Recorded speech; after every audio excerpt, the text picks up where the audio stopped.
On termine ce dossier avec les tableaux de bord. Alors un tableau de bord, c'est quoi?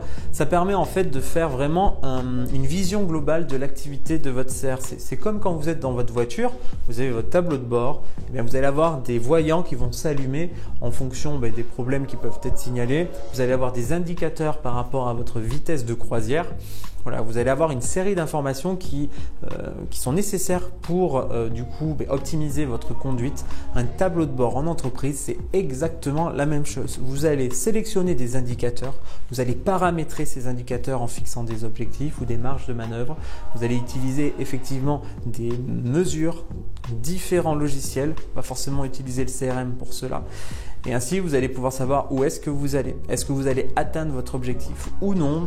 Et comme sur une voiture, un voyant jaune qui apparaît, c'est que vous allez avoir une panne plus ou moins importante. Un voyant rouge, c'est que clairement vous devez vous arrêter.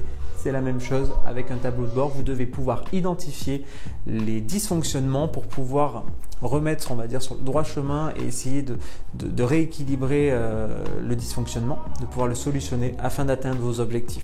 Alors comment fait-on pour créer un tableau de bord? La plupart des CRM proposent des extensions, des modules qui vous permettent de créer des tableaux de bord hyper pratiques, très développés. C'est assez simple à construire. Mais un bon vieux tableau de bord sur Excel peut aussi faire l'affaire.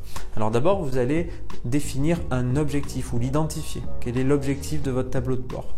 En fonction de l'objectif, vous allez utiliser des indicateurs quantitatifs, qualitatifs. On l'a vu dans l'ensemble des derniers cours.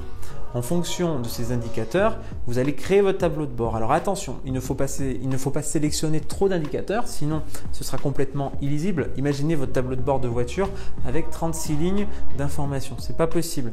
On va sélectionner vraiment les indicateurs les plus pertinents. Et on va créer des représentations graphiques. Il y a l'histogramme, il y a le graphique en barre, il y a le graphique secteur, il y a les courbes, il y a aussi les jauges qui sont de plus en plus utilisées.